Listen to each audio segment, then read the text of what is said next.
பண்றதுன்னு பதட்டத்துல ஒண்ணுமே புரியல பட்லி. நான் சொல்றத சொல்லிடுறேன், நீ செய்யறத செய் பட்லி. நீ சொன்னபடியே பஞ்சபூத யாகம் செய்யறதுக்காக முதல் பூதமா நீரை தேர்ந்தெடுத்து நானும் குருவும் குளத்துக்கிட்ட போனோமா. அங்க போன உடனே குரு என்ன கரையில காவலுக்கு நிக்க வச்சுட்டு குளத்துக்குள்ள இறங்கி தவம் செய்ய போனாரு. நானும் எங்க யாரு வந்துட போறாங்கன்னு கரையில அசால்ட்டா நின்னுகிட்டு இருந்தேன். அந்த நேரம் பார்த்து எப்படி கண்டுபிடிச்சாங்கன்னே தெரியல, கழுகுக்கு மூக்குல வேத்த மாதிரி மூசாவும் அவன் தாத்தாவும் அங்க வந்துட்டாங்க. எனக்கு ஒரே திகிலா போச்சு, கையும் ஓடல காலும் ஓடல. நான் பேன்னு கத்துறதுக்கு முன்னாடியே அவங்க 2 பேரும் ஏதோ பேசினாங்க. அப்புறம் குளத்தை பார்த்தாங்க. திடீர்னு மூசா அவனோட வாய் வழியா குளத்து தண்ணிய உறிஞ்ச ஆரம்பிச்சிட்டான். காவா வெட்டின கணக்கா குளத்து தண்ணி அவன் வாய்க்குள்ள போகுது பட்லி. இதே வேற நேரமா இருந்திருந்தா நான் கை தட்டி சிரிச்சிருப்பேன். உள்ள இருக்கிறது நம்ம குருவாச்சே, என்னால எப்படி சிரிக்க முடியும்?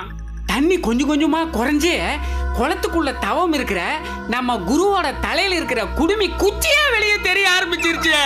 அதான் என்ன பண்றதுன்னு தெரியாம உங்ககிட்ட ஓடி வந்துட்டேன். ஏதாவது செஞ்சு குருவை காப்பாத்து பட்லி.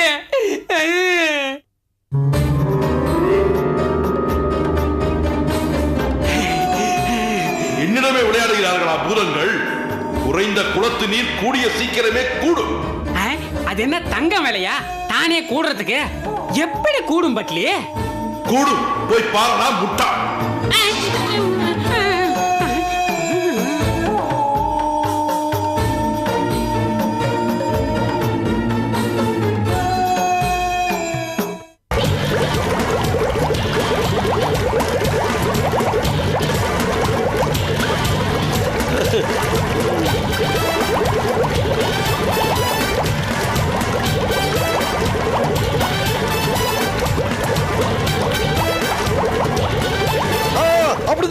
உறிஞ்சு, நல்லா உறிஞ்சு, தொலை வத்தல் வரைக்கும் உறிஞ்சு. அந்த லியா வந்தா கூட வாய்க்குள்ள கடிச்சு துப்பு.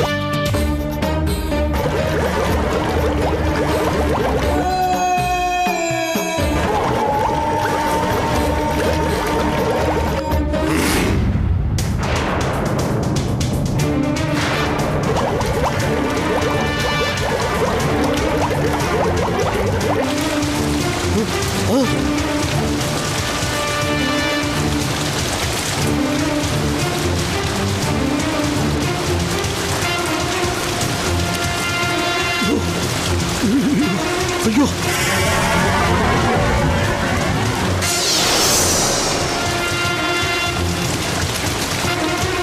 என்ன மூசா திடீர்னு மழை பெய்யுது? அதான் தாத்தா எனக்கு புரியல.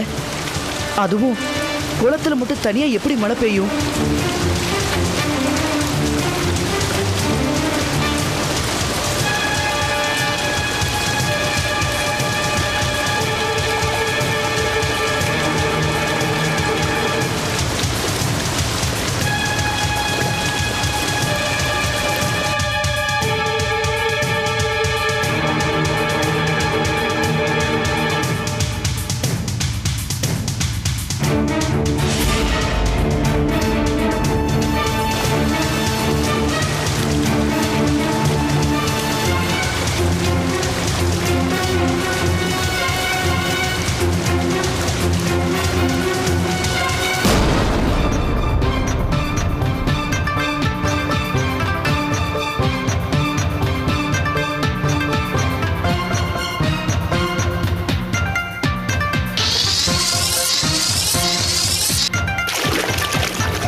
வாங்க குருவே, வாங்க வாங்க. எதிரிகளின் சூழ்ச்சியை முறியடிச்சு நீர்த்தவத்தை வெற்றிகரமாக முடிச்சிட்டு வர்ற வெற்றி வீரரே, வருக வருக.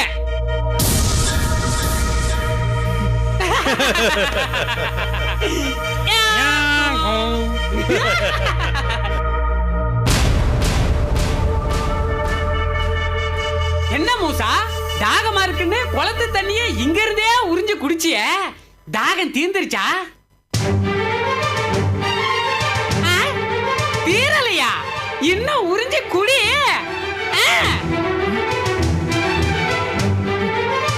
டேய் மூசா, உன்னாலே குளத்து தண்ணீரை தான் உறிஞ்ச முடியும், என்னாலே உன் உயிரே உறிஞ்ச முடியும். பொறுத்திருந்து பார். டேய் மங்கி, புறப்படு.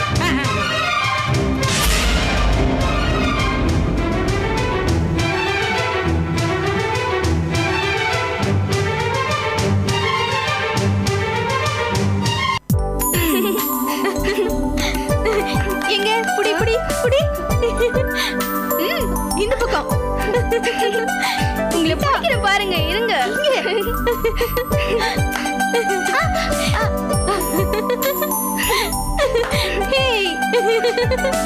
கீதா, கீதா, நான் இங்க இருக்கேன். அப்ப டாக்டர், மாதவிக்கு இனிமே எந்த ட்ரீட்மெண்ட்டும் தேவையில்லைன்னு சொல்றீங்க? மாதவிக்கு இனிமே எந்த ட்ரீட்மெண்ட்டும் தேவையில்லை. 99% குணமாயிட்டாங்க. நீங்களே பாருங்களேன்.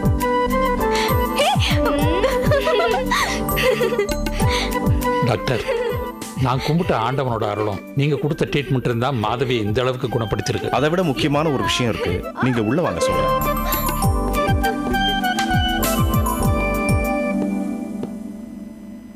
மாதவி குணமானதை நான் கொடுத்த மருந்தால மட்டும் இல்ல, உங்க பொண்ணு சந்தோஷமா விளையாடிக்கிட்டு இருக்காளே அந்த பொண்ணு கௌரி, அந்த பொண்ணுக்கு தான் நீங்க நன்றி சொல்லணும்.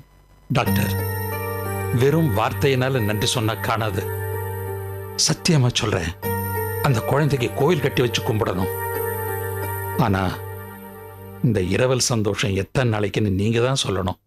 மாதவி 100% குணமாகிற வரைக்கும் அவங்க மனசும் உடம்பும் உண்மையை தாங்குற அளவுக்கு வரட்டும். அப்புறமா நம்ம உண்மையை சொல்லிக்கலாம். எக்காரணத்தை கொண்டும் நான் சொல்லாம நீங்க மாதவி கிட்ட உண்மையை சொல்றதோ கௌரியை அனுப்புறதோ கூடாது. நான் உண்மையை சொல்ல மாட்டேன் டாக்டர். ஆனா கௌரியை அதிக நாள் இங்க தங்க வைக்க முடியாது. எத்தனை நாள் பெத்தவங்க தன் குழந்தைய அடுத்த வீட்டுல விட்டு வச்சிருப்பாங்க? இதுவும் ஒரு வகையான ட்ரீட்மெண்ட் தான். மாதவி குணமாகிற வரைக்கும் கௌரி இங்கேயே இருக்கணும். கௌரி இங்க தங்கறதுக்கு உண்டான ஏற்பாடெல்லாம் பண்ணிட்டேன். ஆனா ட்ரீட்மெண்ட்டை கொஞ்சம் சீக்கிரமா முடிச்சிட்டா தேவையில்ல. நம்ம ட்ரீட்மெண்ட்டை நம்ம கொடுப்போம். குணமாகிறது நம்ம கையிலே இருக்கு. எனிவே நீங்க மாதவியை பத்திரமா பாத்துக்க. நான் நெக்ஸ்ட் வீக் வந்து பாக்குறேன். சரி டாக்டர்.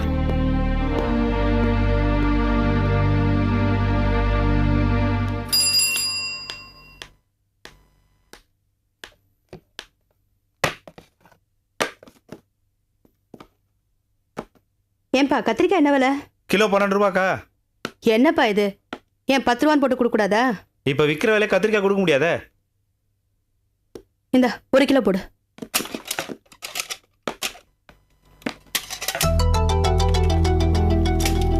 ₹2 கம்மி. சரி கொடுங்க. கௌரி, என்ன நீ தனியாவா வந்த? இல்லம்மா, நான் மாதவி ஆண்டி கூட தான் வந்தேன். அவங்க அந்த கடையில வாங்கிட்டு இருக்காங்க. அப்படியா? சரி, எப்படி இருக்க? நான் நல்லா இருக்கேன். நீங்க? அப்பா, கௌதம் எல்லாரும் நல்லா இருக்காங்கல்ல? எல்லாரும் நல்லா இருக்காங்க. ஜூஸ் சாப்பிடுறியா? வா. ஐயோ, ஜூஸே வேணாம். அந்த வீட்ல குடிச்சு குடிச்சு அழுத்து போச்சு.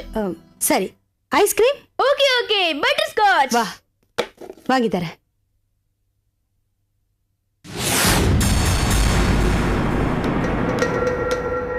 தம்பி, 1 கிலோ சக்கரை போடு.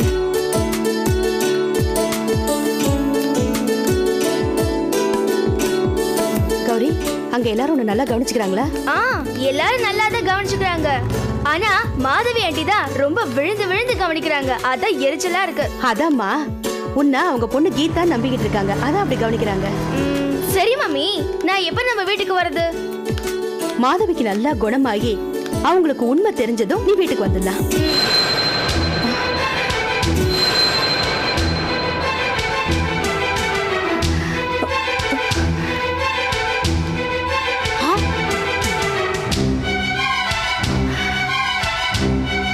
என்னது?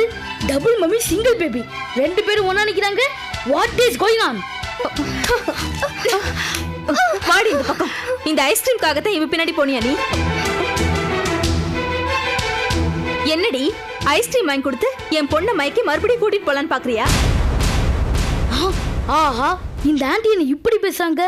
வெறும் வாய்ச்சோடால் தானா இல்ல அடிச்சுப்பாங்களா? பார்க்கலாம். வேண்டாம் மாதவி, இதுக்கு மேல நீ பேசாத. ஏன் பேசுன என்ன பண்ணுவ? நான் அப்படிதாண்டி பேசுவேன். உன் போலீஸ்காரன் புருஷன்கிட்ட சொல்லி என்ன போலீஸ்ல புடிச்சு கொடுப்பியா? பண்ணு, அதையும் பாத்துருவோம். ஆஹா, நல்லாதான் சண்டை போடுறாங்க. எங்களோட கோடிக்கணக்கான சொத்துக்கு ஆசைப்பட்டு தானே நீ உன் புருஷனும் என் பொண்ணு பின்னாடி சுத்திட்டு இருக்கீங்க. அது நடக்காதுடி. நான் உயிரோடு இருக்கிற வரைக்கும் இவளோட நிழல கூட உங்களால தொட முடியாது. அதையும் மீறி நீ முயற்சி பண்ண, உங்க குடும்பத்தையே நான் பெட்ரோல் ஊத்தி கொளுத்திடுவேன். ஜாக்கிரதை. வாடி.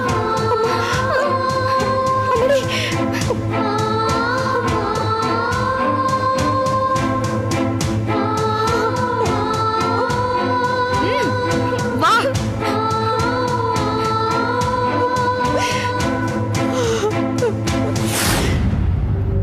அப்பா போதுப்பா, இது போதும். நாளைக்கு ஸ்கூல் இருக்குல்ல, கௌரிய உண்டில்லன் பண்ணிடுறேன். எந்த நேரத்துல என்ன பண்ணுவானோன்னு அந்த லீயை பார்த்து நாம பயப்பட ஆரம்பிச்சு இப்ப பல்லி எலின்னு எந்த லீயை பார்த்தாலும் பயப்படுறோம். அம்மா கொஞ்சம் புலம்பரத்தை நிறுத்துறியா? எந்த லீ எந்த புலி வந்தாலும் மூசா இருக்கிற வரைக்கும் நம்மள யாரும் எதுவும் பண்ண முடியாது. ஏன்னா உலகத்துல இருக்கிற எல்லா லீய காட்டிலையும் என் பையன் பெரிய கில்லிமா. ஆமா, நம்மளை பத்தி நாமளே பெருமையா பேசி என்ன பிரயோஜனம்? அந்த லீய நம்மளால ஏதாவது பண்ண முடிஞ்சதா? பண்ணத்தானே போயிருக்காங்க. அவனுக்கு காரியம் பண்ணாம உங்க மாமாவும் மூசாவும் திரும்பி வரவே மாட்டாங்க.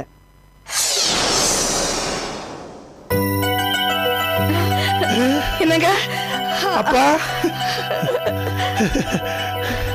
மூசா, மூசா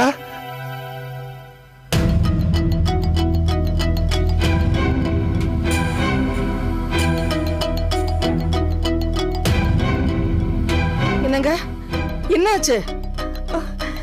ஏன் தலை குனிஞ்சு நிக்கிறீங்க? சொல்லுங்கப்பா, ஏன் இப்படி மௌனமா இருக்கீங்க? மூசா நீயாவது சொல்லுப்பா, என்ன நடந்தது? ஏன் இப்படி இருக்கீங்க?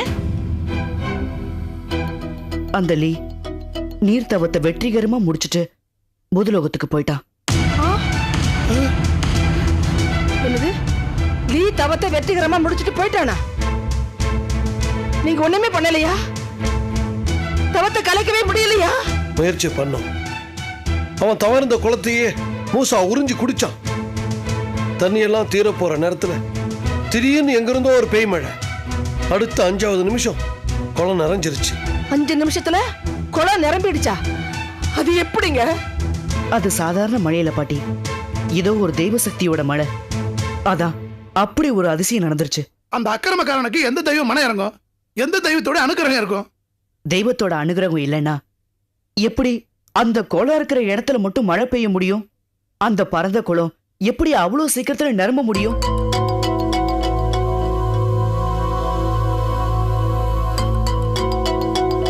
அந்த லீ வணங்குற அவனோட குலதெய்வமான பட்லியோட அனுகிரகமா கூட இருக்கலாம். ஒரு தீய சக்திக்கு தூய சக்தியை தொட போனா நாம நீதி நேர்மைக்காக உயிரையே விட்டாலும் என்ன பிரயோஜனம்? சாத்தானோட ராஜ்யத்துல சத்தியத்துக்கு ஏது மதிப்பு?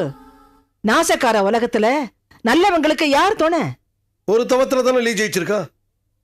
இன்னும் அவன் 4 தவம் பண்ணி 4 பூதங்களை அடிமைப்படுத்துற வரைக்கும் நமக்கு அவகாசம் இருக்கு. இது போலவே மற்ற 4 தவத்திலையும் அந்த பட்லி அவனுக்கு உதவி செய்யாதுன்னு என்ன தாத்தா உத்தரவாதம் இருக்கு? செய்யட்டும். அவன் தெய்வம் அவனுக்கு 4 தவத்துல உதவி செஞ்சா, நம்ம தெய்வம் நம்மளுக்கு ஒரு தவத்துல உதவி செஞ்சா போதுமே. நாம தான் ஜெயிப்போம். கவலையே படாத மூசா. ஆமா, பஞ்சபூதங்களை அடக்கிவிட்டால் லீ அழிவில்லாதவன். அதுல ஒரு பூதத்தை நம்ம வசப்படுத்திட்டா கூட மத்த 4 பூதத்தால் அவனுக்கு பலனே இல்லை. அது மட்டும் இல்ல, அடக்கப்பட்ட அந்த 4 பூதங்களும் அவனை திருப்பி அடிச்சு அவனை அழிச்சிடும்.